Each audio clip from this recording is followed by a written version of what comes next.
Gross hoppers, खुद का टिड्डा। बचना ए किसानों, लो मैं आ गया।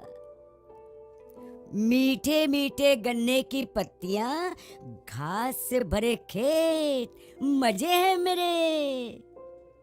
बेचारा मणिराम, दिन रात कड़ी मेहनत करके मणिराम ने गन्ने की फसल उगाई, लेकिन टिड्डे की समस्या से अनजान मणिराम आज अपनी बर्बाद फसल देखकर दुखी बैठा है।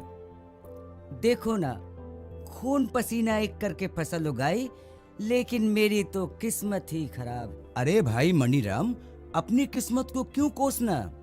मैं हूं ना। ये जो ग्रॉस हॉपर है ना, वही तुम्हारी फसल के बर्बादी का कारण बना हुआ है। इसका वक्त रहते सही इलाज करोगे तो ही नुकसान से बच पाओगे। आओ बताता हूँ।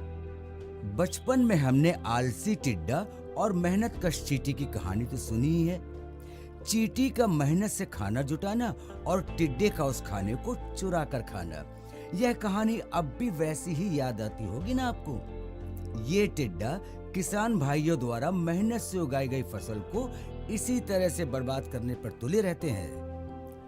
हरे रंग का, लंबे नुकीले पैरों वाला, धारदार पंखों वाला ये जो ग्रॉस हॉपर देख रहे हो ना आप, इसे ही हम खुद का या फिर टिड्डा कहते हैं। घास कुल पर जीने वाला ये टिड्डा सिर्फ गन्ने पर ही नहीं, बल्कि ज्वार, मक्का, धान पर भी भीषण रूप से आक्रमण करता है। गन्ने की फसल में मुख्य रूप से बेनियान प्रजाति का ही प्रकोप अधिकांश क्षेत्रों में पाया जाता है। अक्टूबर नवंबर में मादा जमीन के अंदर मेढ़ों, सिंचाई की नालियों के किनारे, नहर की पटरियों में अंडे देती है। जून से जुलाई के दौरान इन अंडों से छोटे छोटे फुदकने वाले हॉपर निकलते हैं।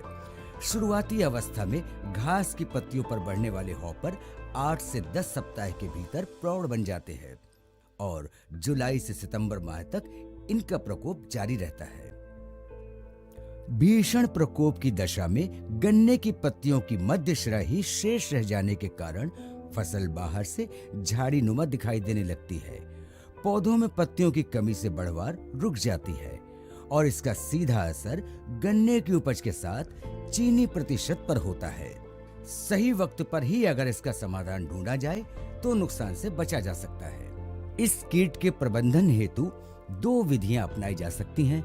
एक है टीलेज पद्धति और दूसरी है रासायनिक पद्धति। टीलेज पद्धति।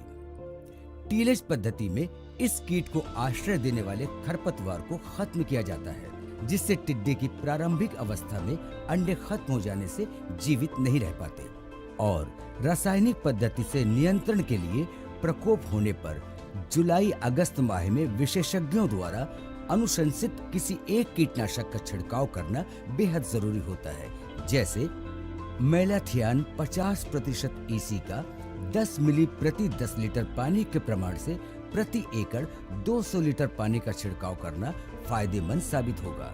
या फिर नीम युक्त दवा 0.15 ईसी 40 मिली या नीम युक्त दवा 0.30 ईसी 30 मिली, नीम युक्त दवा 1 ईसी 20 मिली या नीम युक्त दवा 5 ईसी 10 मिली प्रति 10 लीटर पानी में मिलाकर स्प्रे कर सकते हैं। या फिर क्लोरोपाइरीफोस 1.5% धूल 10 किलोग्राम प्रति एकड़ की दर से खेत में भुरकाव कर टिड्डों से छुटकारा पाया जा सकता है।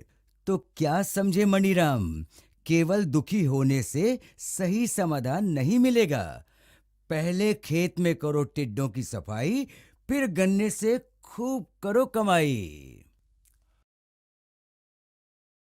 फसल से जुड़ी अधिक जानकारी के लिए कृष ई ऐप को इंस्टॉल करें और हमारे YouTube चैनल को आज ही सब्सक्राइब करें।